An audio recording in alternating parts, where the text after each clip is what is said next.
মুহূর্তে আন্তর্জাতিক অপরাধ ট্রাইব্যুনাল থেকে যুক্ত হচ্ছেন সহকর্মী মাসুদুর রহমান। আমরা যাচ্ছি তার কাছে। মাসুদ। ফারুক, আসলে জুলাই হত্যাযজ্ঞের মামলায় শেখ হাসিনার বিরুদ্ধে কি আছে, শেখ হাসিনার ভাগ্যে কি আছে, 5টি অভিযোগ যেগুলো এনেছে প্রসিকিউশন, সেটির বিষয়ে আনুষ্ঠানিকভাবে সোমবার রায় দেবেন আন্তর্জাতিক অপরাধ ট্রাইব্যুনাল। একেবারে সংক্ষিপ্ত একটি আদেশ আজকে হয়েছে। ট্রাইব্যুনাল দুপুর 12টায় উঠেই জানিয়ে দিয়েছেন যে তারা রায়ের জন্য প্রস্তুত হয়েছেন এবং তারা আগামী 17 নভেম্বর এই রায়টি ঘোষণা করবেন, যেখানে শেখ হাসিনার বিরুদ্ধে 5টি অভিযোগ আনা হয়েছে। সে বিষয়ে তারা সোমবার রায়টি ঘোষণা করবেন। চিফ প্রসিকিউটরের পক্ষ থেকে বলা হয়েছে, আনুষ্ঠানিকভাবে তারা চিফ প্রসিকিউশন অফিস বলেছে যে 5টি অভিযোগ শেখ হাসিনার বিরুদ্ধে আনা হয়েছে সেখানে প্ররোচনা, সহায়তা ও সম্পৃক্ততা, আইনশৃঙ্খলা বাহিনীকে গুলি করার যে নির্দেশ শেখ হাসিনা দিয়েছেন, যে অডিওগুলো তারা শুনিয়েছেন, লেথাল ওয়েপন ব্যবহার করার যে কথা বলেছেন, এবং একই সাথে প্রসিকিউশনের পক্ষ থেকে যে সমস্ত ভিডিও অডিও দাখিল করা হয়েছে সেগুলো তারা প্রমাণ করতে সক্ষম হয়েছেন। এবং এখানে শেখ হাসিনার যে সুপিরিয়র কমান্ড রেসপন্সিবিলিটির বিষয়টি আছে, সেই ঊর্ধ্বতন সুপিরিয়র কমান্ড রেসপন্সিবিলিটি তারা প্রমাণ করতে পেরেছেন, কাজেই তার সর্বোচ্চ সাজা দেওয়াই এটি যুক্তিযুক্ত হবে বলে প্রসিকিউশনের পক্ষ থেকে বলা হয়েছে। এবং প্রসিকিউশন আরও বলেছে যে 5টি অভিযোগে 54 জন সাক্ষী যে সাক্ষ্য দিয়েছেন সেগুলো তারা যথাযথ প্রক্রিয়ায় প্রমাণ করতে পেরেছেন। যদিও শেখ হাসিনার পক্ষ থেকে স্টেট ডিফেন্স যিনি আছেন তিনি বলছেন যে শেখ হাসিনার অভিযোগগুলো প্রমাণ করতে পারেনি প্রসিকিউশন, এবং প্রমাণ করতে না পারার কারণে খালাস পাবেন তিনি। আমরা যে সাংবাদিকের পক্ষ থেকে জিজ্ঞেস করেছিলাম যে শেখ হাসিনার সাথে তার যোগাযোগের সুযোগ হয়েছে কিনা এর মধ্যে, তিনি বলেছেন না, আইনের দৃষ্টিতে সুযোগ নেই। প্রসিকিউশন যে সমস্ত সাক্ষ্য প্রমাণ তার হাতে তুলে দিয়েছেন স্টেট ডিফেন্সের হাতে, সেগুলোর ভিত্তিতে তিনি আর্গুমেন্ট করেছেন। তো আনুষ্ঠানিকভাবে শেখ হাসিনার বিরুদ্ধে 5টি অভিযোগ আনা হয়েছে। সেই অভিযোগের আনুষ্ঠানিকতা শেষ হয়েছে। আজ থেকে রায়ের দিনক্ষণ গণনা শুরু হলো। আগামী সোমবার শেখ হাসিনার ভাগ্যে জুলাই আন্দোলনে হত্যাযজ্ঞের মামলায় সারা দেশে যে 1500 মানুষ মারা গেছে, যে সুনির্দিষ্ট 5টি অভিযোগ আনা হয়েছে। তিনি যে আসাদুজ্জামান খান কামালকে নির্দেশ দিয়েছিলেন যে এই লেথাল ওয়েপন ব্যবসা সবগুলো কিছু ব্যবহারের, সেগুলোর বিষয়ে কি অপেক্ষা করছে সেটি আগামী সোমবার জানা যাবে। ফারুক। মাসুদ, আপনাকে অসংখ্য ধন্যবাদ।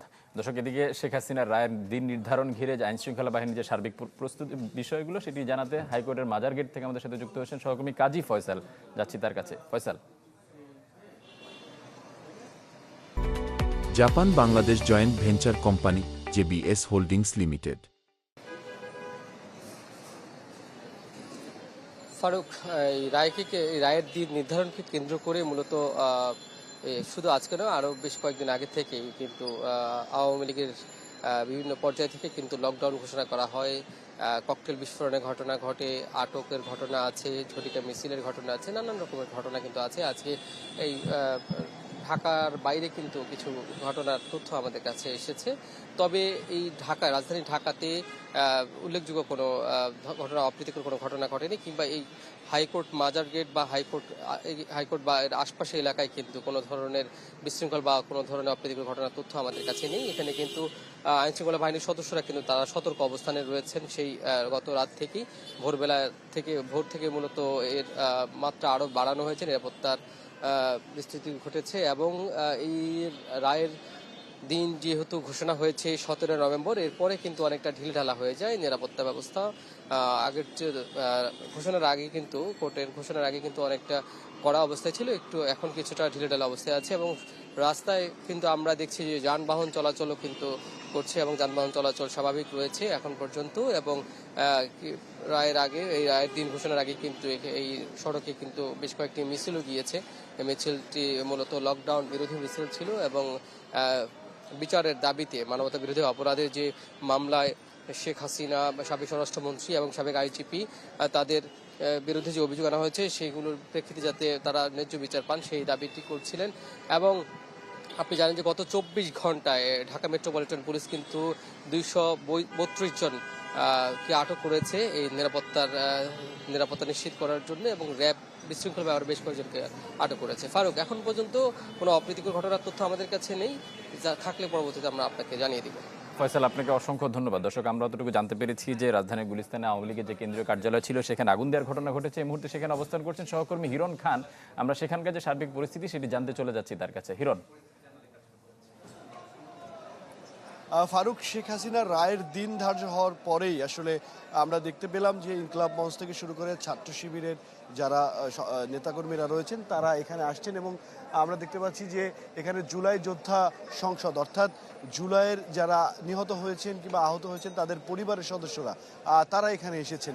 এখানে এসে মুহুর্মুহু স্লোগান দিচ্ছেন এবং তারা দাবি করছেন আওয়ামী লীগ নিষিদ্ধের দাবি করছেন তারা। এবং আপনি যেটি দেখতে পাচ্ছেন যে আওয়ামী লীগের যেই কার্যালয় ছিল একদম যেটি এর আগে ভাঙচুর করা হয়েছিল সেই কার্যালয়ে আবারও ভিতরে প্রবেশ করেছেন তারা। এবং সেখানে আমরা দেখতে পেলাম যে আগুন জ্বলছে, অর্থাৎ বাইরে থেকে যেটা বোঝা যাচ্ছে ভিতরে আগুন জ্বালানো হয়েছে এবং ধোঁয়া উঠছে প্রচুর। এবং আমরা মুহুর্মুহু স্লোগান দেখছি এবং যারা ভিতরে প্রবেশ করেছেন তাদের অধিকাংশই জুলাইয়ের যারা আহত হয়েছেন তাদের পরিবার এবং ছাত্র শিবির এবং ইনকলাব মঞ্চের যারা সদস্যরা রয়েছেন তারা।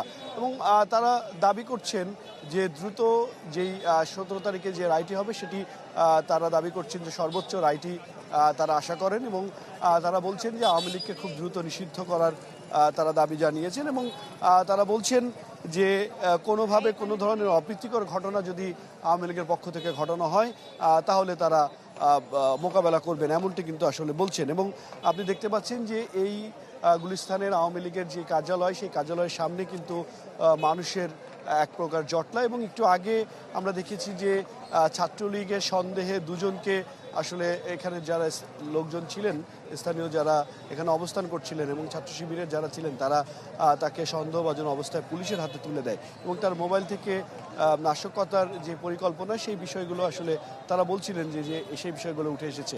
এবং এই জায়গাটি পুরো এলাকাটি যদি বলা যেতে পারে গুলিস্তান সকাল থেকে আমরা রয়েছি এবং সেই জায়গাটিতে আমরা দেখেছি আইনশৃঙ্খলা বাহিনীর সদস্যরা তারা বিভিন্ন জায়গায় অবস্থান করছেন। অর্থাৎ এই আওয়ামী লীগের যে কার্যালয়টি সেই কার্যালয়ের দুই প্রান্তে স্টেডিয়াম যেই রাস্তাটি রয়েছে স্টেডিয়ামের সাইডটাতে যে রাস্তাটি রয়েছে এবং সচিবালয়ের দিক থেকে যে রাস্তাটি রয়েছে দুটি জায়গায় কিন্তু আসলে আইনশৃঙ্খলা বাহিনীর সদস্যরা তারা ব্যারিকেড দিয়ে বন্ধ করে দিয়েছে। অর্থাৎ এই রাস্তা দিয়ে যান চলাচল একদমই বন্ধ করে দেওয়া হয়েছিল এবং এখানে সাধারণ যারা মানুষরা আছেন তারা পায়ে হেঁটে চলাচল করছিলেন। এবং আপনি দেখতে পাচ্ছেন যে কিছু কিছু জটলায় কিছু কিছু জায়গায় সাংবাদিকদের সামনে ক্যামেরার সামনে বক্তব্য দিচ্ছেন যারা জুলাই যোদ্ধারা ছিলেন তারা। এবং আমরা একটু আগে ইনকলাব মঞ্চ এখানে ছিল, ইনকলাবের মঞ্চের একটি মিছিল এখান থেকে শাহবাগের উদ্দেশ্যে গিয়েছে।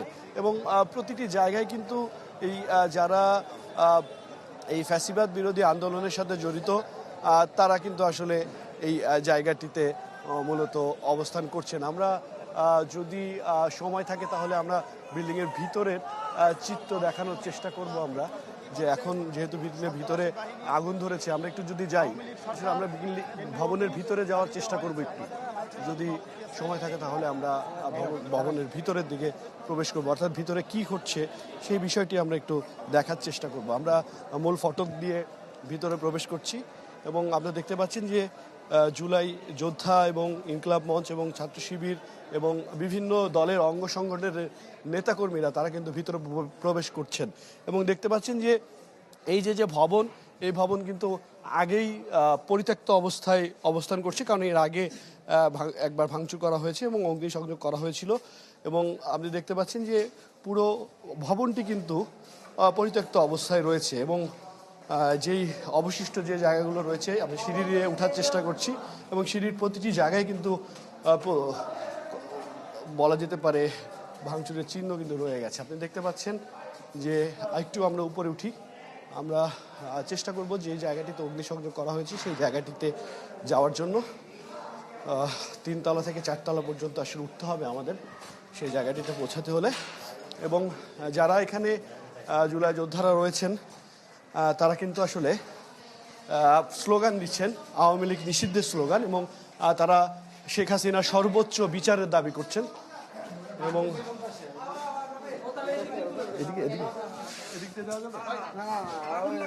হ্যাঁ আমরা দেখতে পাচ্ছি এদিক থেকেই এই জায়গাটিতে আসলে আগুনটি আমরা নিচ থেকে দেখছিলাম, সেই আগুনটি এখানেই। এবং এখানের পরিত্যক্ত যে জিনিসপত্র ছিল আসবাবপত্র ছিল সেই আসবাবপত্র দিয়ে আসলে এই আগুনটি ধরানো হয়েছে এবং যেটার ধোঁয়া আমরা বাইরে থেকে দেখছিলাম। এবং তারা দাবি করছেন মূলত এই শেখ হাসিনার যে রায় 17 তারিখে নির্ধারণ করা হয়েছে সেই রায়ের যাতে সর্বোচ্চ বিচার হয় শেখ হাসিনার এবং স্বরাষ্ট্রমন্ত্রী সাবেক স্বরাষ্ট্রমন্ত্রী আসাদুজ্জামান খান কামালের, সেই দাবি কিন্তু তারা বলছেন। এবং তারা বলছেন যে এই ফ্যাসিস্ট সরকারের আমলে যা হয়েছে এবং এই কয়দিনে বেশ প্রায় 2 থেকে 3 দিন ধরে রাজধানী জুড়ে এবং সারা দেশে ককটেল এবং অগ্নিসংযোগ করা হয়েছে, সেই অগ্নিসংযোগ এবং ককটেল হামলার বিরুদ্ধে তারা স্লোগান দিচ্ছেন এবং তারা বলছেন যে এই ককটেল হামলা প্রতিহত করার জন্য তারা প্রস্তুত। এবং আইনশৃঙ্খলা বাহিনীর সদস্যদেরও তারা আবেদন জানিয়েছেন যাতে কোনো ধরনের কোনো অপ্রীতিকর ঘটনা যাতে না ঘটে এবং সাধারণ মানুষের জানমালের নিরাপত্তায় যাতে সমুন্নত থাকে সেই বিষয়ে কিন্তু আসলে তারা বক্তব্য দিচ্ছেন এবং স্লোগান দিচ্ছেন। এবং আপনি দেখতে পাচ্ছেন যে ভিতরে যে মালামাল ছিল অবশিষ্ট সেই মালামালগুলো নিয়ে তারা এখানে মূলত আগুন জ্বালিয়েছেন এবং যে ধোঁয়া আমরা বাইরে থেকে দেখতে পাচ্ছি। তবে ভিতরে কিন্তু আমরা এখন প্রবেশ করে যেটা দেখলাম তাতে তেমন কোনো আসবাবপত্র নেই। আগের যেই ভাঙচুরের যে চিত্র যে অবস্থায় পড়েছিল পরিত্যক্ত অবস্থায়, সেই পরিত্যক্ত অবস্থায় আসলে এই আগুনটি লাগানো হয়েছে। এবং দেখতে পাচ্ছেন যে এখানের যারা অবস্থান করছেন তারা মূলত জুলাই যোদ্ধা এবং তারা পরিচয় দিচ্ছেন তারা শিক্ষার্থী এবং জুলাই যোদ্ধা যারা আহত তাদের পরিবারের সদস্যরা। এবং দেখতে পাচ্ছেন যে যেই ভাস্কর্যগুলো ছিল সেই ভাস্কর্যগুলোকে তারা পানি দিচ্ছেন এবং ভাঙচুর করছেন এবং এই ভবনে যেই এবং তাদের মুহুর্মুহু স্লোগান দেখছেন আপনারা।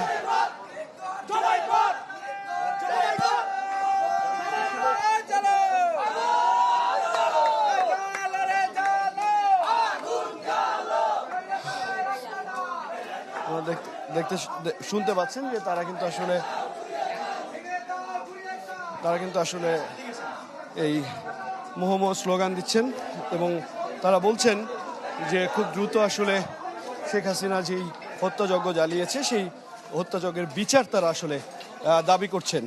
এবং তারা এই কয়েকদিনে যেই নাশকতা ঘটেছে ঢাকা সহ সারা দেশে সেই নাশকতার প্রতিবাদ করছেন এবং তারা বলছেন যে এই নাশকতা যদি চলতে থাকে তাহলে তারা রাজপথে সেটি মোকাবেলা করবেন এমন ঘোষণা কিন্তু তারা দিচ্ছেন। এবং দ্রুত যাতে বিচারের আওতায় নিয়ে আসা হয় সবাইকে, সেই বিষয়টি কিন্তু আসলে তারা বারবার এই স্লোগানে তুলে ধরছেন এবং আওয়ামী লীগ নিষিদ্ধের ব্যাপারটাও কিন্তু বারবার তুলে এসেছে। এদিকে আমরা আইনশৃঙ্খলা বাহিনীর সাথে কথা বলেছি, তারা আমাদেরকে যেটা জানিয়েছেন যে এখন পর্যন্ত অতিরিক্ত 560 জন পুলিশ সদস্য মোতায়েন রয়েছেন। এর পাশাপাশি বিজিবি, র্যাব এবং বিভিন্ন বাহিনীর সদস্যরা কিন্তু আসলে সেনাবাহিনী তারা কিন্তু রাজধানীতে নিরাপত্তার বলয় তৈরি করে রেখেছেন, অর্থাৎ নিরাপত্তার চাদরে মুড়ে রেখেছেন যাতে কোনো ধরনের কোনো অপ্রীতিকর ঘটনা না ঘটে। তবে সকাল থেকে কিন্তু আমরা দেখেছি রাজধানীতে যান চলাচল অনেকটাই সীমিত।